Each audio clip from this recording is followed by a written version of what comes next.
Now we are live. What is up, everybody? It's Martin, ECD SpinachGaming.tv, doing another coaching session with Kaya 5, playing on Renekton in this game. We're going to be going over laning, how we can improve laning, blah, blah, blah. Hopefully the replay works, everything's smooth.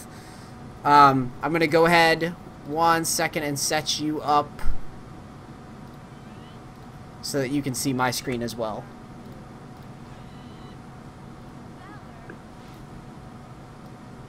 Shouts out to the Skype, man, making my job easy. Alright. Playing Renekton, let's see.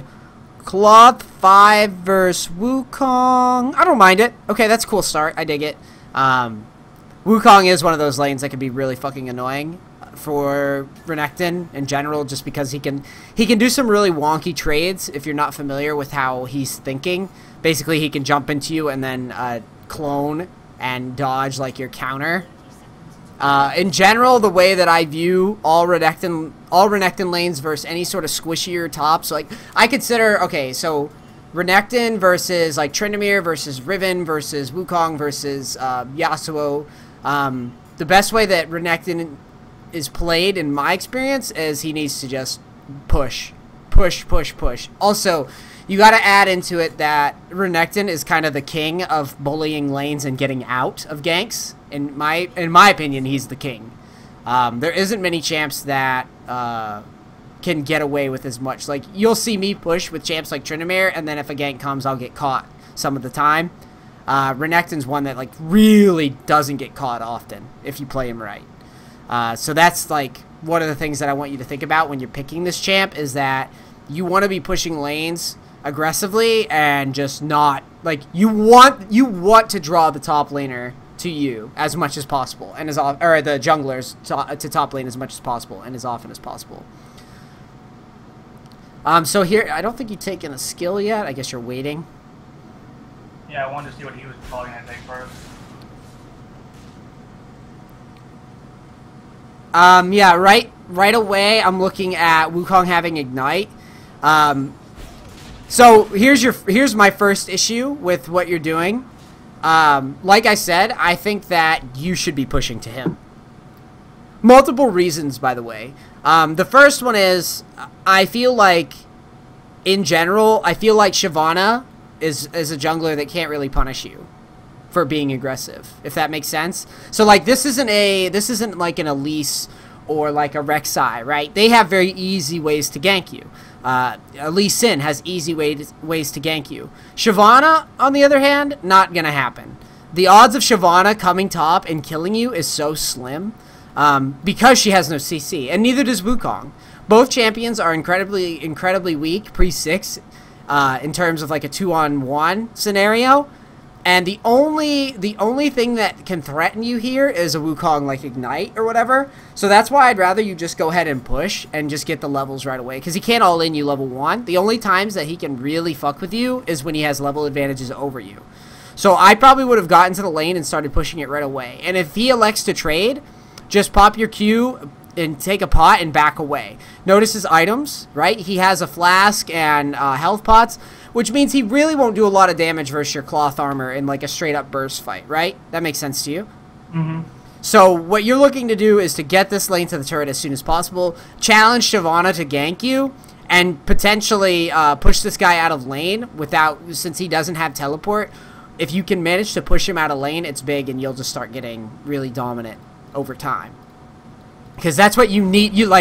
All good Renektons that I've faced are not afraid to fuck around, early and push. Like, they want a battle.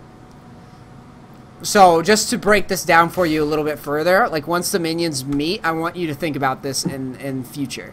Say, this holds true with Riven, with Tryndamere, with Wukong, with Jace, with anybody.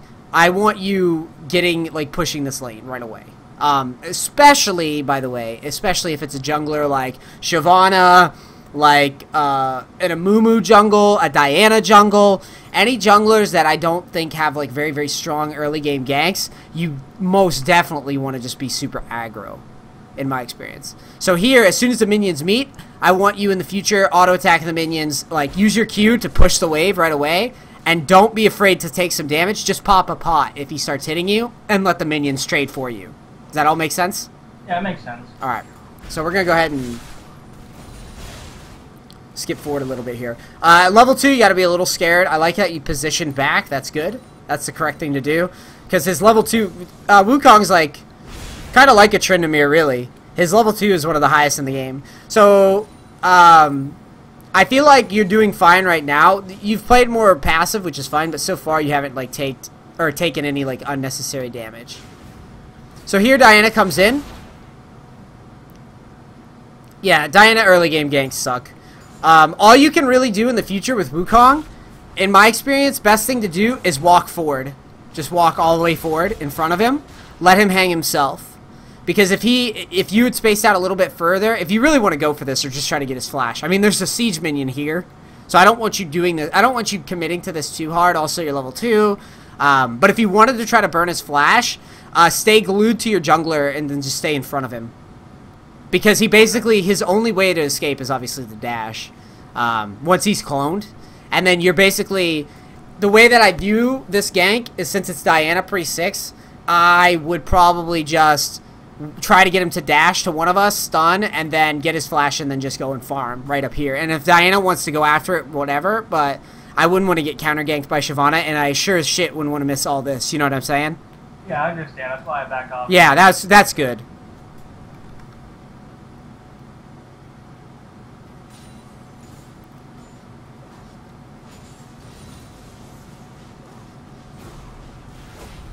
One thing with the farming here that you want to do, so I'm going to show you.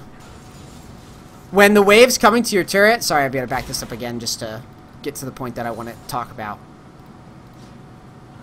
Right here. Anytime minions are coming to you, if they've taken like too much damage before, yeah, you're probably not going to be able to get that one, but this one here, don't even auto this one. The melee minion or whatever, don't auto him. Just let the turret chunk it twice. Let the turret hit those twice and then auto.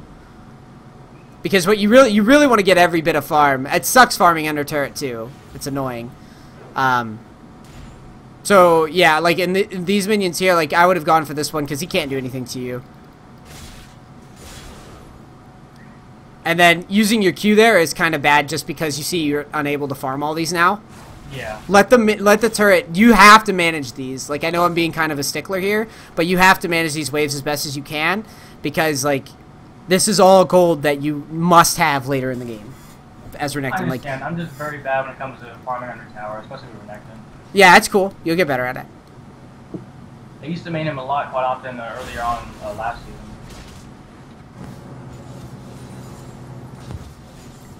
Let's see. You've got 3. It looks like 3 pots. I hope I'm reading that right. You should be potting up with him. You got to try to match his health bar at least to discourage trades, and you don't want to get whittled down too low. And it's not only about him killing you. It's about what happens if the jungler just happens to take a wonky route at you. You know what I mean? If you're so low, there's a chance that you get. And now you've used it, which is good. Because I basically, and those are trades that I like. Don't be afraid.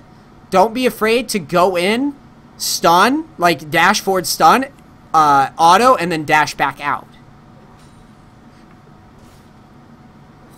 Because Wukong really doesn't have an answer for you now. He's, you know, like I said, he doesn't really have like crazy damage early. With the flash start, it's more of like he can whittle you down or kill you at level 2. But now this is the point where I wouldn't mind you opening up trading a little bit.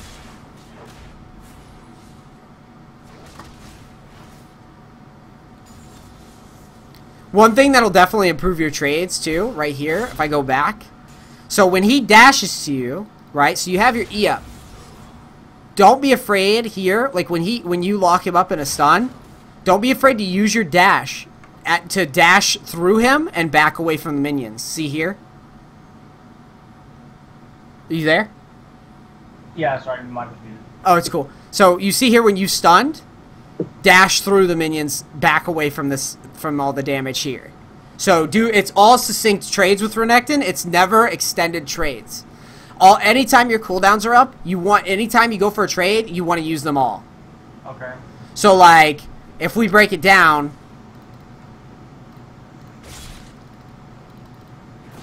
so he's gonna go in for kind of a quick little poke at you, right? And you hit the stun on him right away, which is good. As soon as you do that, no, see how you Q? Auto, right there. I want you E-ing back. I mean, you could try to challenge him, I guess, really. I don't know how close you are to level... You're close to level 5. Like, you could step in. Like, you could E at him and auto him, maybe. But I think the correct play is to just, as you played it, and then E away, so you take this minion damage away. Right now, I feel like you're kind of sparing with your E as Renekton. And that's what I want you to use when... Like, don't be afraid to step into a trade, E forward, stun, Q, whatever, and then E away before he has time to react. That's one of the things that Renekton does really well, is that he basically bullies all lanes, and he can't be penalized for it, because he's ultra tanky and mobile in lane. So, don't be afraid to mix that into your game. I'm just a little bit worried that he's going to counter my W with his W. Well, that's fine. That's fine. The only thing is, if you play it right, remember, if you dash through him, you get a second dash, right? You know that. Mm-hmm. So as long as you are preemptively going through him, that's extra damage. Remember, E does damage too. So you want to get all the damage that you can possibly get onto him. I know he has Ignite, and I know that, you know, it would suck to give him a free kill versus you, but I don't want you playing timid just because he has Ignite either. Wukong isn't, in my opinion, he isn't a laner that Renekton should be afraid of. Because if you balance the trades right, he can't do anything to you, even with Ignite. You're making me want to play him, though, in, like, a game. I don't know, I haven't played Renekton in a while. He's a lot of fun to play, I'll guarantee you that. Yeah. So here, let's see. Well, you knew that he didn't have Ignite here, right? Yeah, because I know you used it on my previous, and I knew I could bait it out if he did use it. Good. Okay, so you did manage to get the kill. That was a little dangerous just because he leveled over you, and I was a little worried that he might, you know what I mean? That he might be able to pull off a kill. Yeah, I wanted to make sure his ultimate was completely spent before I used my ultimate just to kind of counteract him. Yeah. That's good, and that just, basically that shows, that just goes to show that, like, in general, Renekton doesn't, in my opinion, does not lose to Wukong. So now, you push the lane. What I'd be looking for, if I were you, if they overstay at all, I would look for a teleport. And it doesn't look like you really have any options here. Yeah. So that's what I would have checked for first. And just to go over, like, how important it is that you check. Okay, so you kill Wukong, right? You push him out of lane. You know where he's walking to the turret. There's two things you got to keep in mind when you get a kill here. The first thing is he had Ignite, so he won't be able to get into lane right away. Okay, so he won't be able to just push this turret super quick. The other thing you got to remember is that since you have teleport, I talked about this earlier today in my stream, but anytime that you win lane hard, you should probably use your teleport to look somewhere else on the map. Like, once you get that XP lead, you should probably look for some opportunity. Now, I'm not saying force it, and right here it's good that you didn't try to do anything stupid and, like, teleport randomly, which I see a lot in my lessons. But you definitely should be, like, eyeballing this section of the map when you're in base there. Mm-hmm. Because it's a great opportunity to teleport, and you can thin out your, like, your considerations for teleporting. Like, normally I'm like, only teleport if it's going to be, like, a dragon and a kill or two. But when you have the XP lead, it's like, if teleporting means, like, one kill, maybe you should look for it. Because, you know, trying to demoralize the other team is good, and if you've already beat your lane, it's not like he's going to catch up in XP super fast. Just make sure that after you teleport bottom, you don't just fucking stay there forever. I usually keep in mind about bot, but sometimes I'm really bad about teleporting when and when not to. Yeah, no, in general, my experience is don't teleport. If you're winning your lane, just don't teleport. Okay, that was close-ish. But whatever, we'll take it because it pushes him out of lane and you sustain through. So here, I would probably put a couple hits on it and back. I don't know if staying is good. I saw him down at bottom lane, that's why I was taking a little bit longer. Oh, okay, here you mean? Mm-hmm. Okay, that's fine then. I'm okay with that. And then, yeah, you need to back away, I think.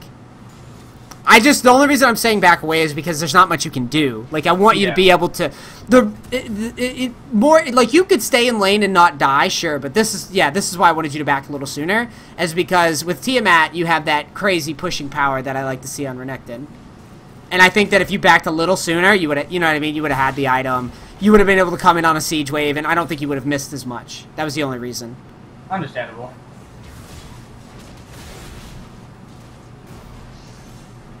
But I like how you're bullying him around. One thing to think about, to get your lead even further, preempt his clone in these spots. You could do so much more damage. So what you do is you dash forward, right?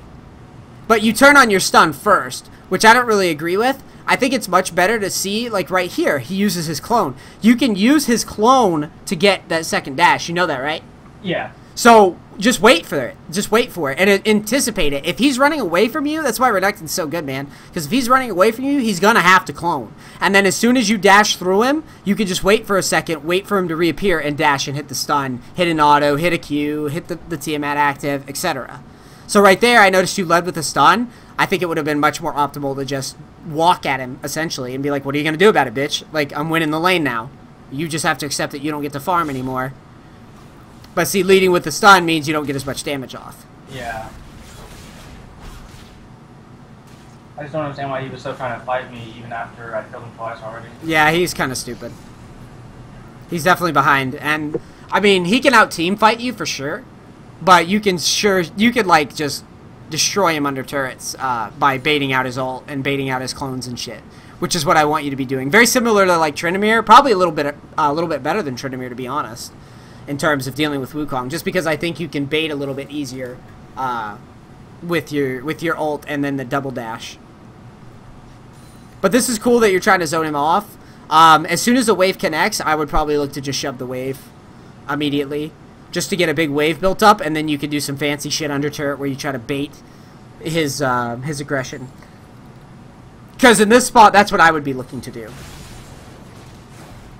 That was better. That was more in line with what I wanted you to do. Not really sure why you ulted though.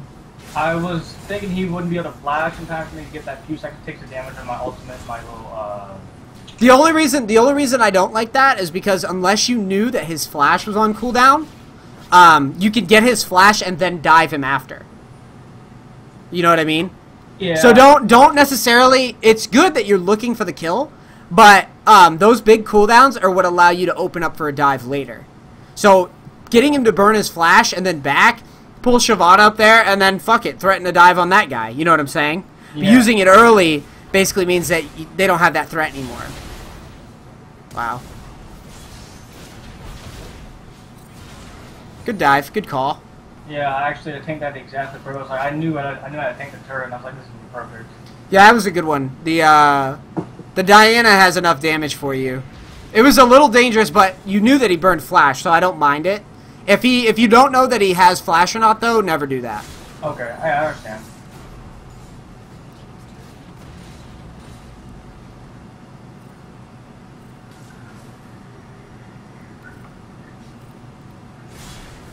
So I'm not sure what to do here to keep on him, or should I really look for a more team fighting kind of thing? Well, let's break it down. If I was in your position, let me see what I would do. If I was truly trying to win. So you have the Wukong with Ignite playing at his turret. Your Diana is ahead. Your Quinn is ahead. The Shyvana is going Devour. We know that. So yeah, I think I would probably stay on him here. I would emphasize staying on him less than team fighting. The reason being is because similar to the Tryndamere split push style, anytime that there's a Shyvana on the other team, I really want that guy trying to gank me, and I really want to be pressuring him to come up here and waste time. The other note of that is, like, if you see Shyvana, since you're doing the Hydra style, like, you can go into the jungle and farm it, and they can't really do anything about it. And that's That's pretty much what I want to see with you on Renekton. Is I want you pulling this guy to top. We already know it's Shyvana. They always go Devour. They never not go Devour. You can see right here. Oh my god. He's an idiot. Okay. Well, either way, if he doesn't go Devour, I think he's a moron. But if he goes tank, whatever, then the same rule applies though as before. That they don't really have a lot of CC to deal with you, and if they're using big ultimates and shit to try to kill you and wasting time with you, I think that's going to be better because I don't think you necessarily team fight better than Wukong. I think it was just kind of odd because this Shyvana is actually gold too. Oh, okay. So. Even still, I would probably stay on this this Wukong, and like I said, just try to get him to use ults and shit, and then get out. Okay. Non-stop, just non-stop. And I'm going to basically gauge how aggressive I think you're being under tower. But you do have to be a little careful, like here when you get low. You could, I mean, look how low he is right now. I just want you to think about this as an option. Well, oh wait, you ulted. Okay, never mind. You already ulted. I was saying if you hadn't ulted yet, then you could definitely look to go in on that. Yeah, that was one of the things I was like, oh, shoot, if I hadn't used my ult, I probably would have killed him. So this is a spot that I don't really like too much. The reason why I don't like you being here per se is because without vision, because I don't see you really having any vision here, and they have vision of you evidently, and you see what happens. This gets kind of scary if he shows up, and they should be able to kill you here, right? Yeah, he flashed over to kill me. Yeah, I could pretty much look at that spot though, even without vision, and tell you that it was kind of ugly. In general, you never want to back outside of the brush here. Okay. You always want to be back here because then you have time to react to what's happening. And in the off chance that they do have a ward, you're closer to the wall. It's the same rule when people are jungling. You'll often see me like, say for example, you want to take this blue buff, right? The same concept. You always want to position yourself on the wall in advance. So here, if you really wanted to be safe, you sit in the brush, so you have two options to go to run away. Or you could back right here on this wall.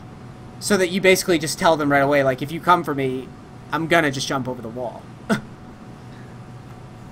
So that there, I think you stayed just a little bit too long. So I'll tell you when I think you should have backed. As soon as... So you push the turret or whatever. You pushed. Right here, I would have just backed. Because you have, let's see, you have like 783 gold or whatever. You could probably sell the cloth armor if you want. Oh, you don't even need to sell it. Then you can get the Vamp Scepter. You know what I'm saying? That extra sustain in lane is really fucking nice on Renekton. And then come back in a lane and just resume bullying. But dying, I'm gonna be kind of nitpicky with you and just say that dying in this position, when you have this guy where you have him, he's stuck. He can't do shit.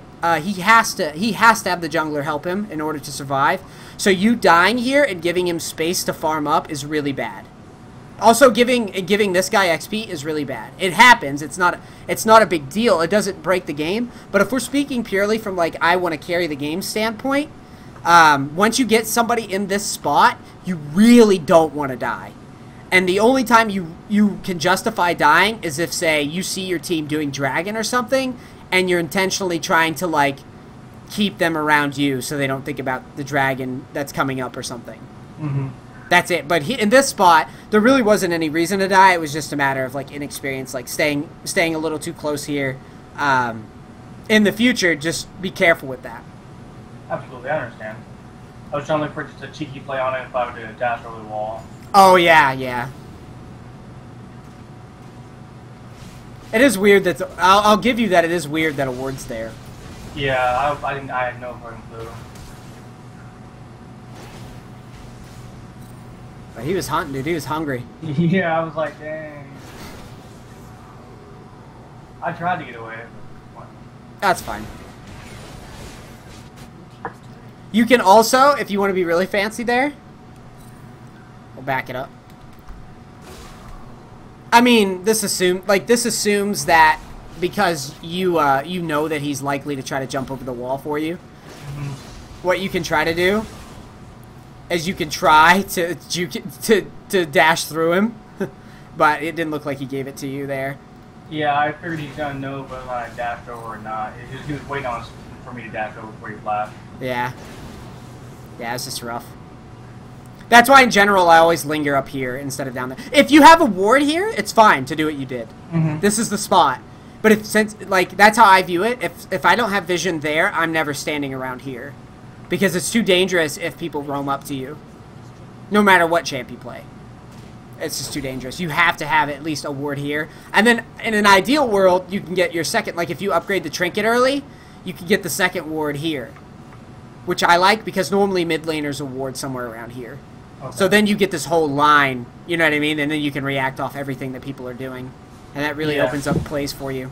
But it sucks when you get to this stage in the game and, like, you don't have a ward there, because it makes it really hard for you to play hyper aggressive. Because you really do want to be threatening him. Like, you really do want to imply that you're going to go for a dive. Because you want to pull people up there just to challenge them. Of course. So here, this is a spot. Looks like you're going to Dragon. I don't mind that. The one thing, though, I would really consider at this stage of the game. Yeah, they got a lot of damage. Yeah. Shyvana. And you see what I'm saying? Like, their team fight is pretty scary. Yeah, I didn't realize Shyvana had Blade of the Rune King yet. Yeah, she's pretty huge. So, you have your E. Versus Shyvana in general, I probably wouldn't really just open face challenger just because... Well, like you said, I mean, you didn't know... You weren't noticing that she had Blade of the Rune King already. But even still, I wouldn't battle in mid without your team around. Renekton's team fight is reliant on his team, in my experience. He's not the best at just 100-0ing people, if that makes sense. So this isn't like a Tryndamere scenario where it's like, you're fed, fuck you, I'm going to challenge you, whoever you are.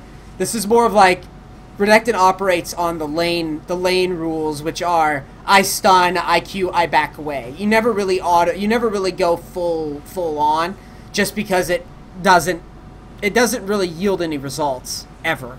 But the times that you should look for those types of trades are when like up here where you're isolated, or when you have this guy push the turret.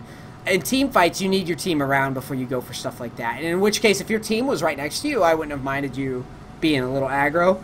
But not knowing where their team is Shyvana with the fucking jungle item, the tank item. I don't like that as much. And that's how I view it beforehand. Yeah, I'm just underestimating the damage, and this new league wasn't too helpful in the language. Yeah, he does a shit ton with how fed he was before going into that. Yeah, he does a lot. But that's, you know, it is what it is. It happens. The other thing I want to note about your team does not, like, in terms of, like, laning and shit, or flat-out team fights, look at what you have. Like, you have, like, a Quinn, and a Nami, and a Nunu, and all this shit. Your team really operates better, like, if you're going to fight, it has to be as 5. Okay. It has to be, like, a death ball. Because, like, none of them really do anything on their own. Like, you don't really do anything on your own. Quinn doesn't really do anything on her own. Diana could if she gets big, but she's not in this game. Well, actually, she kind of is. 4 and 4 and 4. She can maybe do stuff on her own in terms of, like, assassinating people. But the rest of your team, I don't really trust. Even Quinn, I don't really trust him going in solo. It's just too risky. Yeah, he actually ended up dying. I wasn't sure what he was doing in this particular instance. Yeah, it's just a wild... Like, he was fed, so he thought he could just, like, dick around. But that was instigated because you were out in the middle, randomly. Mm-hmm. And, like, it's what I was saying about, I think your focus should have been emphasizing your lead. And I see you have the upgraded totem. Mm-hmm. So put that shit to use. Like, go down here, ward here, and then stay basically up their ass and try to pull as much aggro as you can and then get away. And then you have the added benefit, since he doesn't have teleport, you have the added benefit of being able to teleport anytime a fight looks Grim, if you think it's a good teleport spot, he can't follow up if you've whittled him down.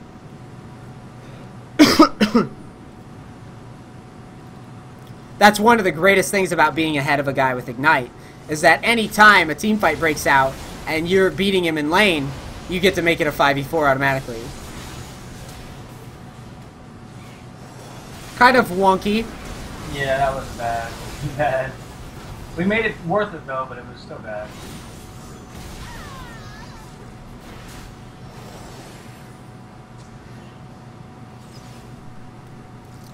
Let's back this up.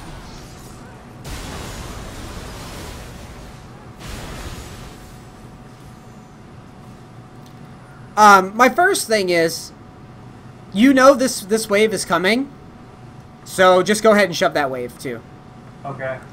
Before you move, because the added benefit of pushing this wave is not so much that you're damaging the tower, it's that you make him miss XP when this fight breaks out. So notice, when you start fighting, watch how it pans out for him.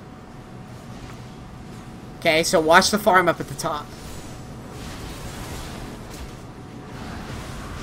See that huge wave building up for him?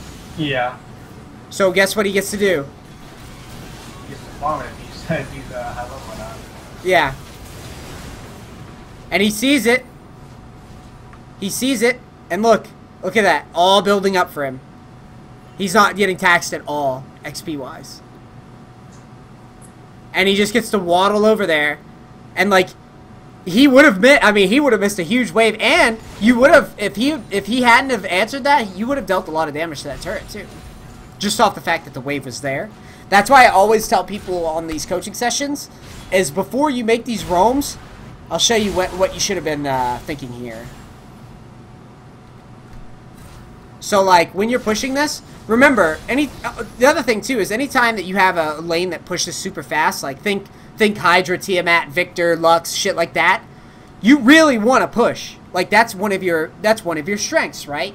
You have the added benefit with this item of pushing waves super fucking fast. Like, any top laner that goes for that Hydra item always just shoves waves relentlessly. Anytime you push a wave, look at your minions to gauge where the minions are at on the other side, and then you make that judgment call. Then you go, oh yeah, wave's coming? Yeah, I can get that wave real quick. That's just, that's a couple autos and a Q. And then after you do that, you get to walk through the jungle, ward here, and then you can determine how your team fight looks. Always remember that the wave stuff is more consistent. It's what I harp on with, like, trying to avoid team fighting sometimes. Always remember that the wave shit is always more consistent. You can be a team, you can team fight more than I do, and I totally condone. If you like the style, do it. But make sure in these spots you push the wave all the way in first. That way you put, it's basically like a double jeopardy type of thing. This guy has to determine whether or not he needs to defend this wave or move. It's an opportunity for him to get greedy and make a mistake. It's the reason why when you see these random ADCs have these huge waves pushing, and then they just get caught farming while their team fights, the team bitches at them. It's because the opposing lane did a good job of pushing all the way in first, before team fighting. So you would push all the way down, then look for a team fight, forcing this wave of XP to be missed, or getting him to go and defend the wave while you 4v5. Win-win-win, dude. Win-win-win-win. As far as team fighting goes, is there anything that I really could have probably done better in the team fight? I can slow it down here and go over it. So, let's see. I'm going to try to look at everything at once. So you see, I don't think you have Vision of Blue, do you? No. So you lock this Wukong up, which I don't mind. He clones out. I probably wouldn't chase too far in, though. Yeah, I probably wouldn't follow too far in, just because you got to remember where your team's positioned. Notice Quinn. This is the only reason, by the way. This is the only reason I say following's dangerous. Because I don't know why he's going down there, first of all. I don't really know. Because at most he's going to get a couple of minions. And yeah, I just think it's kind of silly. They see you battling, but the fact remains he's not there, you know?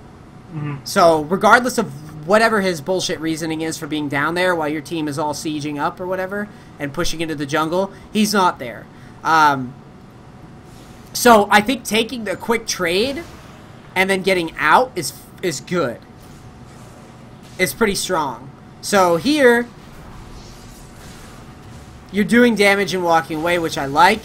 Diana gets picked off, which happens, whatever. Now Quinn comes up. Quinn doesn't have ult or anything, and now you have a team fight. In my opinion, as soon as you make this succinct trade where you go, you do like a stun or whatever, and then Diana jumps in. I'll show you how I would have viewed this spot. And the only reason I say this is because, like, you don't really have, like, solo kill potential. It's on Diana whether or not you're going to get the kill, really. However much damage she has. So here, she should have saved her second dash, but whatever, she didn't. And that's fine, right? But as soon as she's not getting that kill, you just back away. The reason being is because Wukong is one of those champs that, like, he's ultra tanky when he gets engaged on. And there's always a chance that the team shows up and then he just pops an ult and, like, rapes your team anyways. So he's one of those champs that I don't like just going full on into. And again, with Quinn down here, it's like, it's risky. And she shows up late, gets absolutely annihilated by the charm.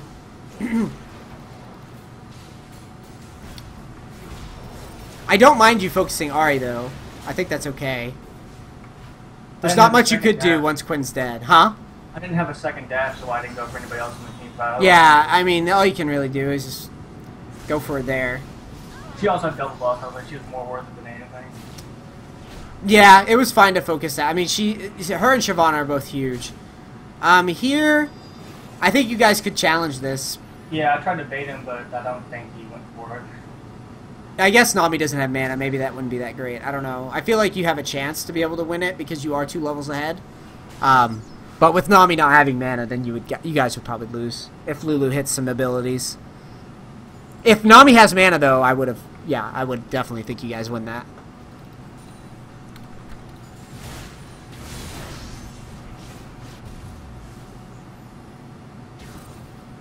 I don't think I used my teleporter at all. Which is part of the reason why I prefer to have people just focusing on pushing in the spots like that you were in earlier. It's one of the reasons I prefer people to push. Lower elo beating Ignite lane is huge because there's a chance that he roams at a stupid time. A lot of guys in like the bracket that you're at, like silver gold range, once they lose lane, they just say fuck it and roam randomly, which is like so dead money. And if they do have Ignite, then you can just push the lane to the turret and teleport behind them and be like, okay, idiot, I'm 2 levels ahead of you. Like, I'm gonna wipe your team now because you decided that you didn't value levels. Again, notice your top lane. You see this habit? Mm-hmm. You didn't shove it again. I was going down for dragons, probably the reason. But you had teleport. Yeah. You see what I mean? This is a habit that you have. Remember, Hydra, push lanes. You're Renekton, you're not getting caught. It's so good to push. I don't know if I like the early Thornmail. I did that against Shyvana because of her blade, and then Wukong is pretty much relying on his autos for the most part. Yeah, but the reason I don't really agree with it is because I think that there's just better options. I think I feel like you need more health first. Okay. I know that she has Blade of the Rune King, but at the same time, like, the Thornmail isn't gonna. If you don't have health, the Thornmail isn't gonna do anything for you. It's basically. I feel like this item to me is like a wasted slot. You would have been better off going fucking Black Cleaver and going Thornmail, in my opinion. Okay. I think purely because I think that Shyvana is gonna deal damage regardless if you build this item. This isn't gonna stop Shyvana. I'm more emphasizing you pushing down waves and then battling and getting away, which I think Black Cleaver does, or even a different tank item altogether, just a health based item. I generally would view Thornmail. In general, just don't view Thornmail as like a second or third item. Okay. View it as a later game item. The only exception to that rule is if you're facing like an all AD team, and then even then I wouldn't say get it as a second item. I would say get it as like a third item after you've built some health. What would you say would be the best item to go as the second item? In this spot, looking at their team, I probably would have looked at like Dead Man's Plate. I maybe like Randuin's, because you're kind of relying on your team as Renekton, and once you have Hydra, you're done with. I think you're done with offensive items. You could, like I said, if you had been pushing the lane all the way down the whole game, you could be going Black Cleaver or something like that. But since you didn't, since you focused on team fighting more, then go ahead and start building tank items right away, like Randuin's Omen, Dead Man's Plate, shit like that. What's another good tank item? I'm trying to think. Is there any more good ones? Randuin's Omen, Dead Man's Plate, Titanic Hydra. Probably you already have a Hydra, so probably not a good option. Yeah, I think Randuin's, and then, you know, maybe or even fucking Sunfire. That's what the one I was missing. You could even go for Sunfire next. I don't like Thornmail as a second item. Okay. Understandable. But it's purely because your health will be so low that you'll still get shredded in team fights, and the Thornmail's return damage isn't high enough to justify the purchase. So see how fast you die there? Would not have happened with health item. You would have lived a lot longer.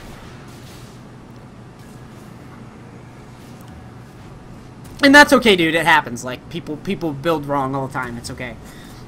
It's important that you know why. Like, now that you've heard me just harp on Thornmail, remember, it's pretty much never a third item. Okay. The only exception is like an all AD team. But now you're going for the Sunfire, which I think Sunfire would have been good secondary, or like I said, Randuin's, because you already have super fast push with the Hydra, so it's fine. But yeah, Sunfire's good. It is bad. I don't know if I would agree. No, the trade was good. The trade was fine. As long as you were hitting and running, and you... Basically, the only reason I say it was good was because where Wukong was. Okay.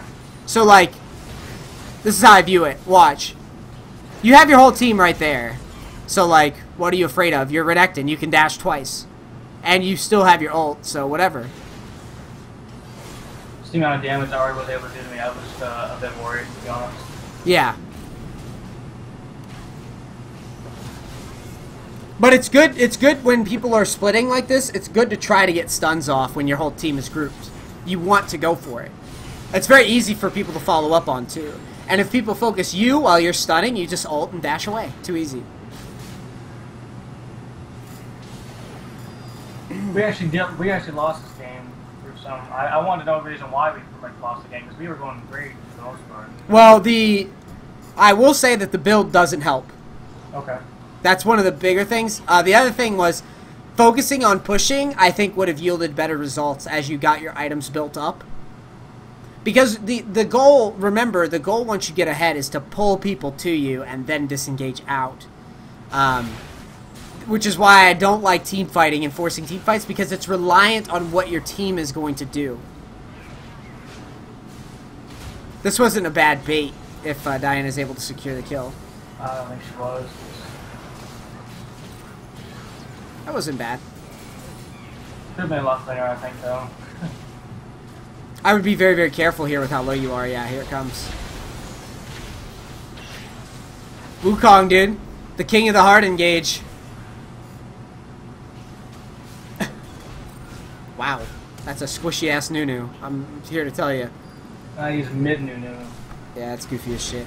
So there, like I said, once you've like traded a kill right there, like you guys get a nice kill, but then you overstay, you gotta be thinking about like where's Wukong, because you did the right thing. You got the turret, you picked off 2 kills. All you do is you ping your team back and walk away, or go up here and farm.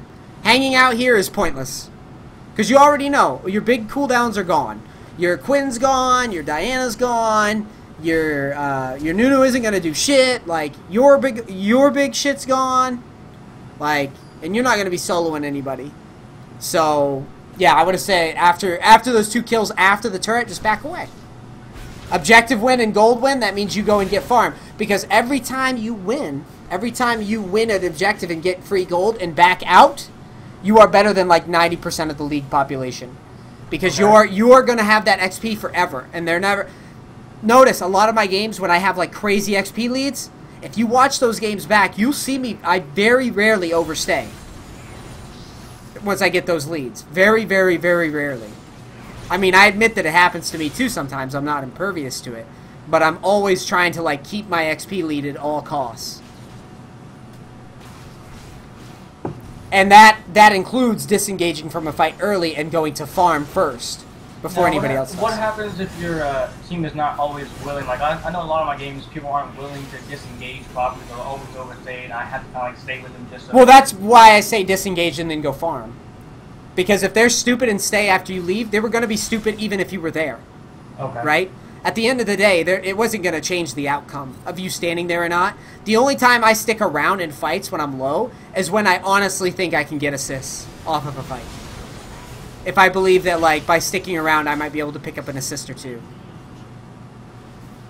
But most of the time, my response is, you'll see it. You've watched my stream. Like, you'll see me just go off and farm while my team's fighting. I don't care. Because I know, like, I just know when a fight is over, technically. And that's an experience thing. Here, I like that you're contesting the dragon. It's good that you balanced out, like, contesting the dragon and getting away. It's unfortunate that Nami gets picked off, but it's not much you can do about that.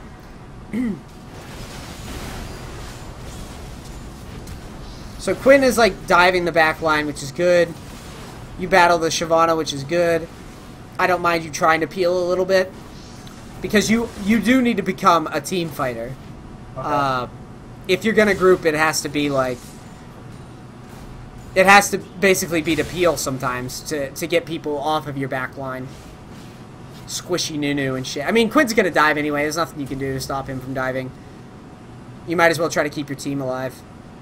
Unless you have a kill that you can isolate with Quinn. That you can justify diving in there. Same with Diana. Diana's going to dive. You might as well... Yeah? I just think the team, just in general, they were just dying 1v1s too many times. That's, you know, what really I could do to help, to be honest. Yeah. Well, the first thing I definitely identify is, that's good. I like this. I would have dove in there, though. Did you get knocked away? I wasn't sure if I had the damage or not, or if I can even tank it. I eventually got really low in that fight, so I wasn't sure. I don't know if Army had landed the charm or not, so I was just...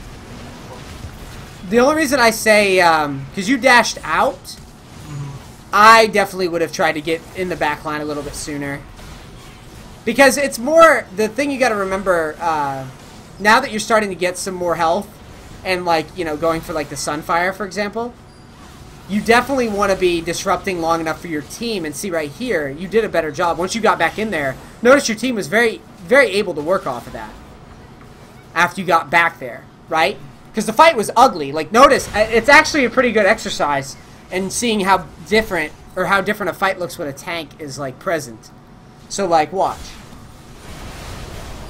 So, look, you ult, right? And then you back away. Your team realizes what's going on eventually, and they turn around, right? But then you back away, so they get scared. They're like, I don't know what to do here. I don't know what to do. I had actually dashed, because I was like, okay, they're running away. I dashed out, and that's when they... Yeah, and then they come back. I would have, I wouldn't have been afraid to go onto the back line there and just try to tank as much damage and then walk back out. Always try to save an E. Like, if you're going on the back line as Renekton... So, like, check it out. Ult, do your damage, your bullshit, and just kind of chill for a second. Just do your thing. But you see how you eat away? E into them. E into them, and then threaten that you're going to go on somebody, and then just E away. Just like you would in lane. Okay. Because you're trying to mind game in team fights, really. You're trying to be as disruptive and as weird as possible. You're trying to threaten, like, I'm going to kill you. Just kidding. I don't think I can kill you. And then you go right back in again. Like that's the type of mentality you want to have in these spots, because that extra dash in a team fight's really good because you can push an entire team back away from you and then just dash away while your team cleans somebody up, and then you make it 1 for none. But you know, once you got in there, notice how good your team did after you were in that back line situation. I mean, at the end of the day, spots like this do come down to how good is your team at following up, because you're Renekton. You rely on your team. This was a good flash here, if you get the stun. So. Yeah, I got the stun on him. Almost positive I did anyway. Yeah. Oh god. Nice flash. That fucking Quinn, man. Yeah. He was a fucking... I had to save her. I was like, no. Alright, let's look at your other game real quick.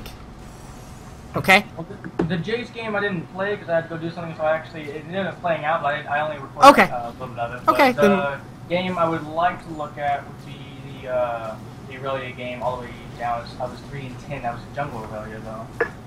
I did a lot of mistakes on that one. We'll do that quickly so I don't run too late.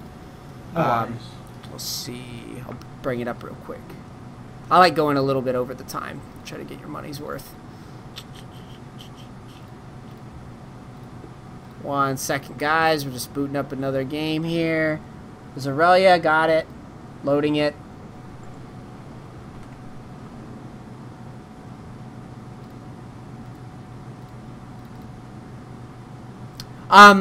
I am going to say right away that I don't like Irelia jungle.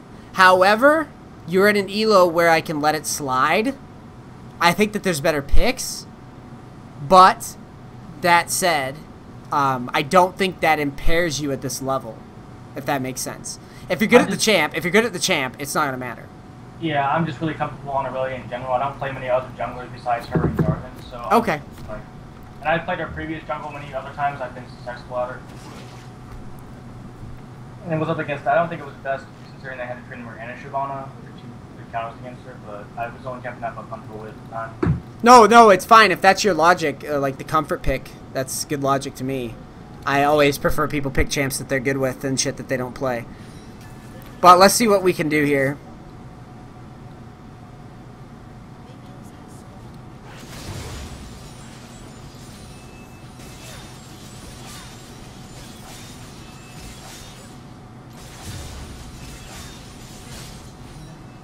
Okay, I see what you're doing.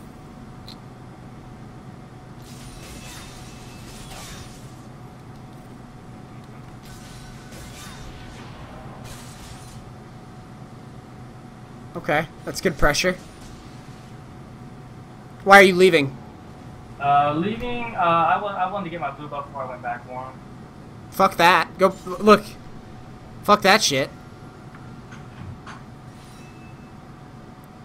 Well, here's my reasoning.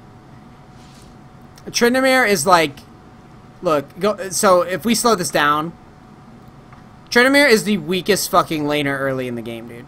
Like, if you camp him, how many times on my stream have you seen people camp me and like shut me down? Right? Well, they can't really shut you down, but they do try. Yeah, well, right? Look right there. And here, I want to point out how easy this was for you. This is the type of shit from a jungle perspective that makes me that concerns me a little bit. So you take the ward, right? Now look at this wave for a second, right? How many people are disciplined enough to sit back in this spot? Especially like lower elo. You should be just friggin' foaming at the mouth for this kill. Like I said, Tryndamere sucks early.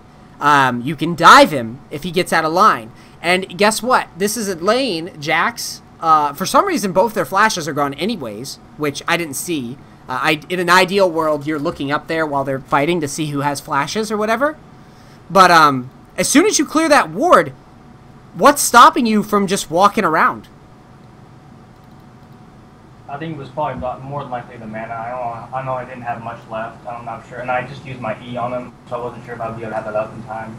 I honestly thought he would have played back a little bit more safely, because I didn't realize he went back up until I went to blue. Yeah, that's why I'm saying sometimes, dude, mix it up. in terms of, and also consider the lane. This is the only reason why I say do it. This is a lane that is super fucking easy to punish, and all you really had to do was just wait here, or even just walk around. You just cleared his ward, so we know he has no wards there. So you could have just walked here because you cleared his ward and just sat here. And look, his dumbass. He would have walked out. Jax would have stunned him, and since he doesn't have a flash, you would have killed him 100%. Absolutely no way he would have gotten away. Okay. So that's what. Don't be afraid. Don't be afraid to run multiple ganks. The other thing you got to remember, Shyvana scales better than you. This is like a guarantee in the jungle, right? She's gonna just farm and do her little bullshit. Your only hope in life is to beat Shyvana in the jungle later in the game, is to pull off successful ganks or counter ganks. And with Tryndamere being so fucking exploitable, I would have sat right up there. Okay. Because fuck that, it's lower elo, and you want to push him out of lane as soon as possible and let Jax... Because once Jax gets ahead of Tryndamere, you know how that shit goes. That's a shit show. As soon as Jax like gets that, even just keeps even in levels, he's gonna annihilate Tryndamere late game. Nothing he can do, unless Tryndamere is like incredible.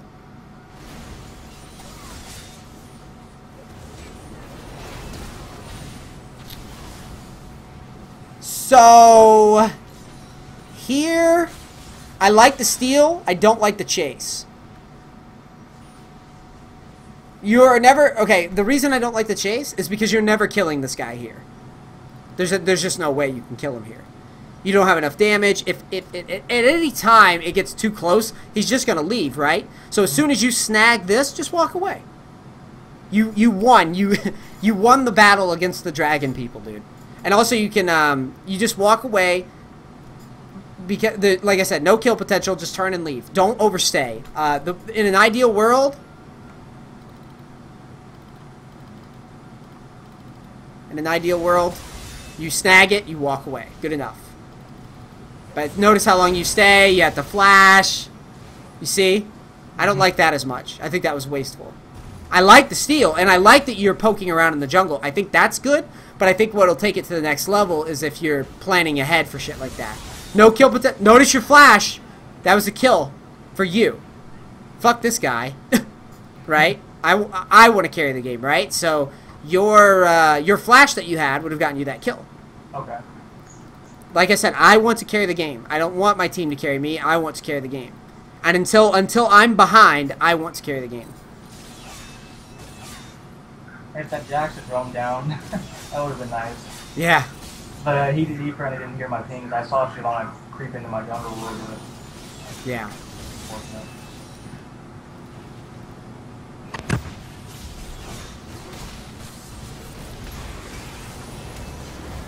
I mean, to be honest, the Shyvana ganks really aren't that bad. Point and click CC, you know, that's not bad. Or I mean the Irelia ganks, sorry. I like her. I mean, if I can do well on her early, then she gets snowballing. But if I don't do well in the early game, it kind of ruins it. Yeah, she's very gold reliant, huh? Mm-hmm. I can see that. Well, that's why it's even more important for us to execute good ganks then. Mm-hmm. But I mean, I will say that, like, you know, with the what's the name of the enchant? The fucking Chilling Smite? Yeah. That one? That's like really fucking good on her because she can stay to people. She can stick to people. Yeah, that's why I started putting on her.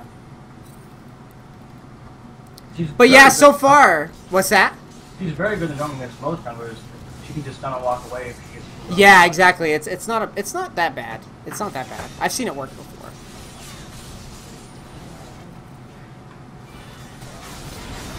It's skill dependent, and you see how squishy you are. Yeah, that was a blitz roaming down. I didn't expect the blitz. Yeah. So I already dashed. We would have had him. Yeah, that was unfortunate. Yeah, As soon as you went in, it was just kind of, yeah. That's alright. That happens, dude. I don't blame you for trying to do something there.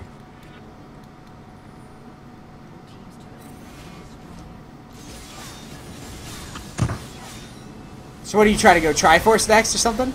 I'm correct, and I think I wait on the Triforce. No, yeah, I'm sorry. I go for the Sheen first and then go for Triforce. Because I can't do anything without the Triforce when it's really jungle at all, period. pretty much useless. You don't have the damage with any other item in the game. You don't go try for it.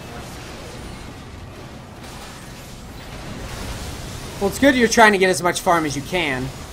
The only reason I'm skipping through this is because we're kind of running short on time. Oh, no worries. I was kind of iffy about reviewing this game too because I messed up a lot playing through this game. I normally don't mess up much on her at all when I'm playing jungle, but this game is really, really bad. Well, the big thing is, like, one of the things that just expand the mind a little bit was what I was talking about at the beginning.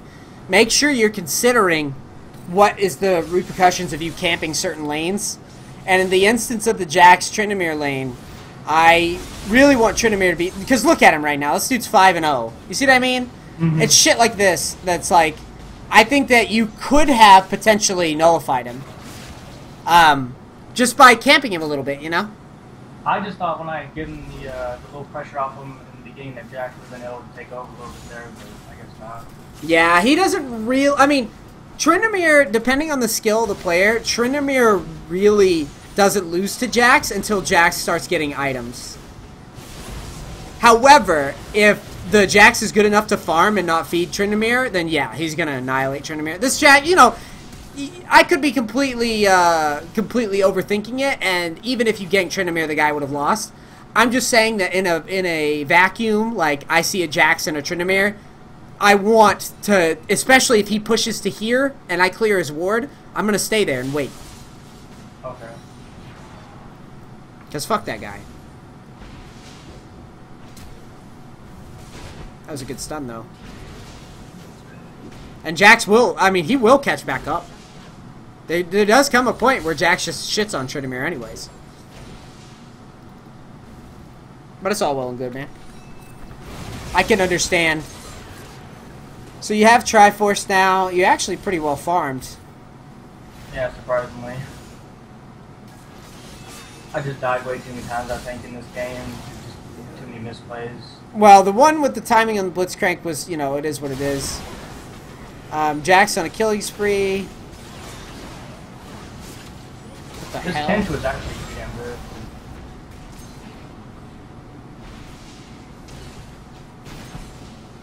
Jax is out of his mind. I don't know what he was thinking, to be honest. Not much you can do about that.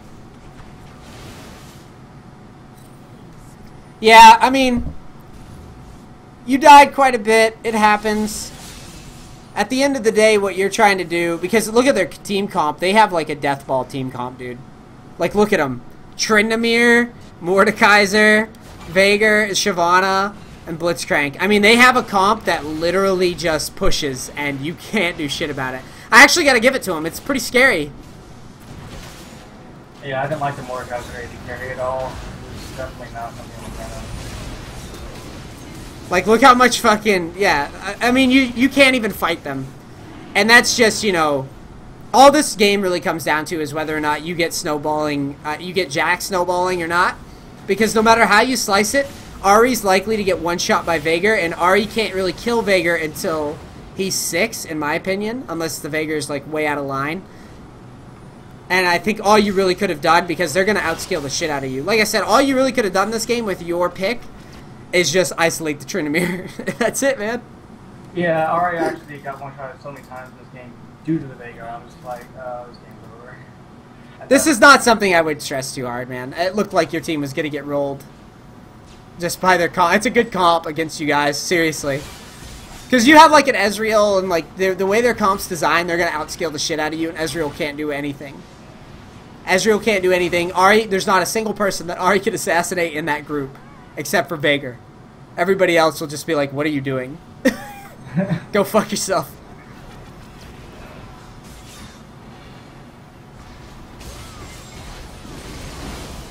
Yeah, the death ball is too strong. Yeah, I tried my best, but even I couldn't do anything without a good enough team to follow up with. Yeah.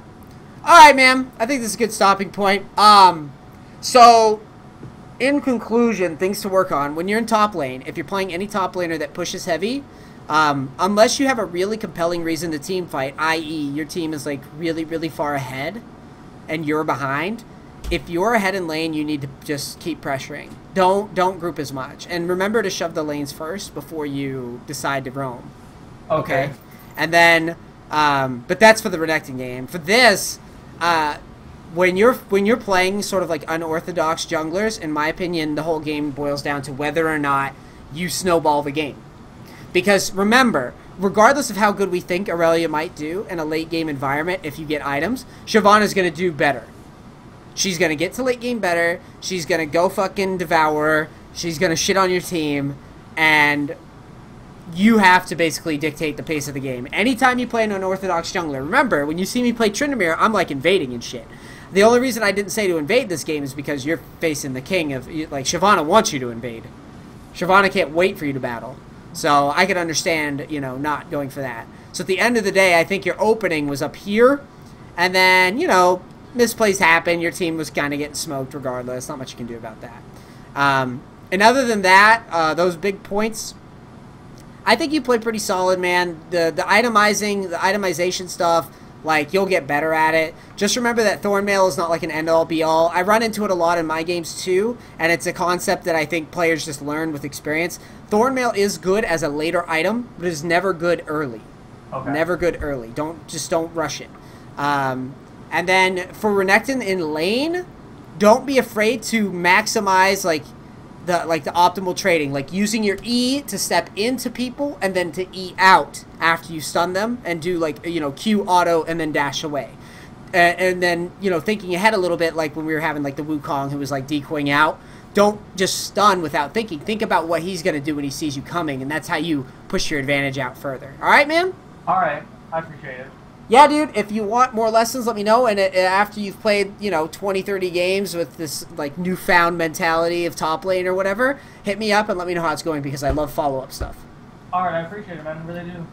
All right, YouTube, thank you so much for watching this coaching session. Remember, if you want to get coaching, it's $35 an hour for now. Just hit me up on Twitch, Twitter, whatever. And if you like this video, please subscribe, tell your friends. I'm out. Peace, crackers.